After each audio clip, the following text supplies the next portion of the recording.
আর দেখুন প্রথমে এদিকে জল দেওয়া আছে, আপনারা জলের মধ্যে পাটা ধুয়ে তারপর উঠবেন।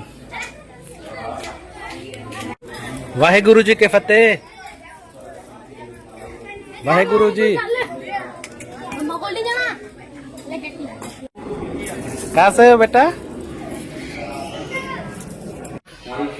এই দিকটা হলো লঙ্গরখানা, এখানেই প্রসাদ দেওয়া হয়।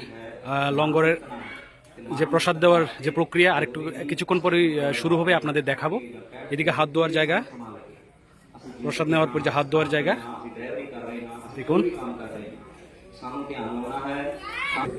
এখানে কিন্তু মানে বিএসএফ বা মানে আর্মি ডিপার্টমেন্টে যারা প্রশাসনিক যারা দায়িত্বে আছেন বা ডিপার্টমেন্টে যারা চাকরি করেন এখানে ত্রিপুরায়, তো মানে ওরা কিন্তু মানে ফ্যামিলি নিয়ে পরিবার নিয়ে এখানে রবিবার দিন আসে। রবিবার দিনই